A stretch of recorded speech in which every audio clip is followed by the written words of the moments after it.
ಯಾವಾಗ ಧರ್ಮದ ಅವನತಿಯಾಗುವುದೋ, ಯಾವಾಗ ಅಧರ್ಮದಲ್ಲಿ ಉನ್ನತಿಯಾಗುವುದೋ, ಆಗೆಲ್ಲ ಸತ್ಪುರುಷರ ಉದ್ಧಾರಕ್ಕಾಗಿ, ಅಧರ್ಮೀಯರ ವಿನಾಶಕ್ಕಾಗಿ, ಧರ್ಮದ ಪುನಃಸ್ಥಾಪನೆಗಾಗಿ ನಾನು ಮತ್ತೆ ಮತ್ತೆ ಜನ್ಮ ತಾಳುತ್ತೇನೆ.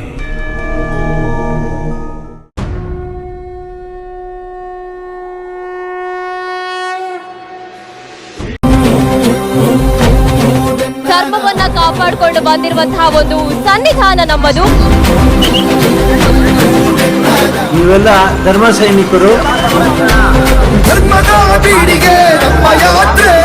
ಸಂರಕ್ಷಣೆ ಯಾತ್ರೆ ಇವತ್ತು ಅತ್ಯಂತ ಯಶಸ್ವಿಯಾಗಿ ಸಮಾಪನೆಗೊಂಡಿದೆ.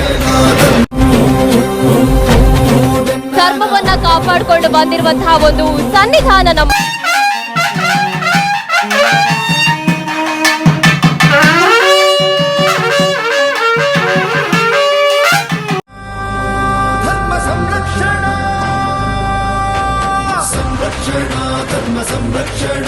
ಈ ಒಂದು ಯಾತ್ರೆಯಲ್ಲಿ ಭಾಗವಹಿಸೋದೇ ನಮ್ಮ ಪುಣ್ಯ ಅಂತ ಅನ್ಕೊಳ್ಬೇಕು.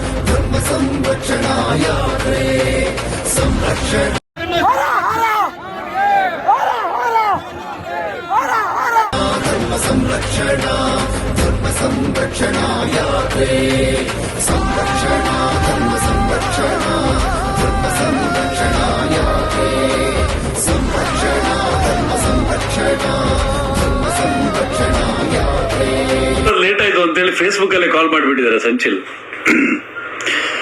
ನಮಸ್ಕಾರ ಜೈನ್. ಹಾಯ್ ನಮಸ್ಕಾರ. ಧರ್ಮ ಸಂರಕ್ಷಣಾ ಯಾತ್ರೆಯ 9-10 ಕಿಲೋಮೀಟರ್ ನಡೆದಂತ ಸುಸ್ತು, ಅದೆಲ್ಲವನ್ನ ಮೀರಿಸುವಂತ ಯಶಸ್ಸಿನ ಖುಷಿ, ಕಾರ್ಯಕ್ರಮ ಗೆದ್ದಿದೆ ಅನ್ನುವಂತ ಒಂದು ಖುಷಿ.